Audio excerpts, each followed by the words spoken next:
I'm Julia Adolphe, and welcome to LooseLeaf Notebook. Today I want to talk about regulating and conveying your emotions through your creative work during a time of personal crisis. I've personally been, for the past few months or more, dealing with a very close person to me who's been diagnosed with a very serious illness, life-threatening illness, and that has really turned a lot of aspects of my life around and upside down.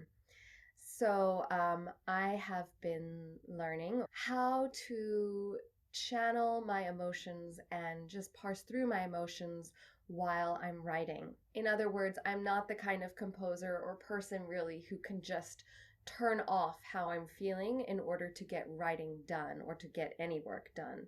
I know there are people who can do this, and that can be its own strength, and it can be a very important survival tool. But I'm personally not cut out that way. I'm just a little bit too sensitive. When I first learned of this person's illness, I did shut down. And that included stepping away from writing for a while, longer than I really had time to do. And I was very fortunate that my commissioners were very understanding and gave me extensions. And so I was very grateful for that, and also probably at a point in my career where I was able to do such a thing. To help me get through this time, I actually worked on two different sections of the piece simultaneously, which is not something I usually do. I usually write chronologically.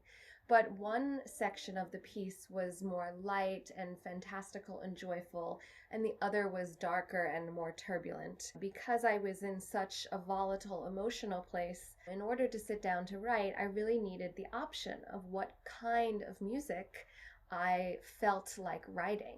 There were times where I just felt too burdened to really engage with my darker subject matter, and I really needed to kind of escape into that lighter fantasy world. And then there were other times where I did feel that it was a cathartic experience to actually engage in that more turbulent, anxious, agitated landscape, and that it did help me process through some of my feelings. But then there were also days where it was just very, very hard to do any kind of creative work. And what I ended up doing on those days was I created a long list as I was going of tasks that I could do within my compositional piece that did not use emotional energy. So with any job, with any creative job, there is always the polishing, the orchestrating, the proofreading. There are a lot of things that we don't need to be, fully emotionally present to do when we are creating. And so I would keep a list of those things, and then when I was really just too drained to do any kind of creative work, I would go to that list of what I called low energy tasks and go through those so that I was at least showing up for the piece as much as I could and moving it along. As time went on, writing did become even more of a sanctuary, perhaps, than it had been before, because it was a way for me to just connect with something outside of my reality. It was a way for me to go into this creative space that was, for me also connected to the kind of before times, the times before this person in my life became ill, and just sort of the more lightheartedness of that reality I was able to connect with more immediately when I would sit down to write, because I would forget and I would be immersed in what I was doing. So this is all to say, if you are going through a personal crisis, it's okay if you can't create. It's okay if you need time to create. It's okay if you throw yourself completely into your work.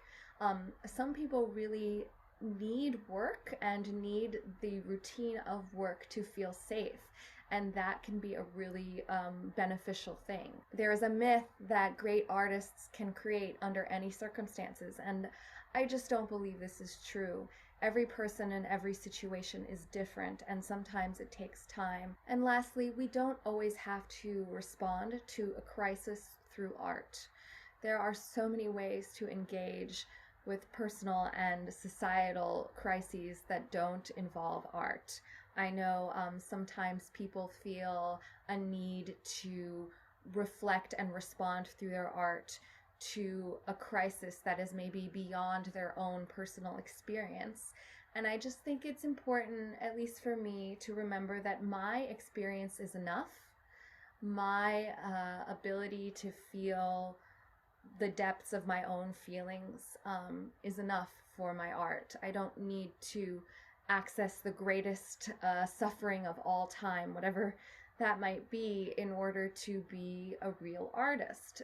Just sharing my personal world allows others to access their personal worlds. And I think that's really our job as artists.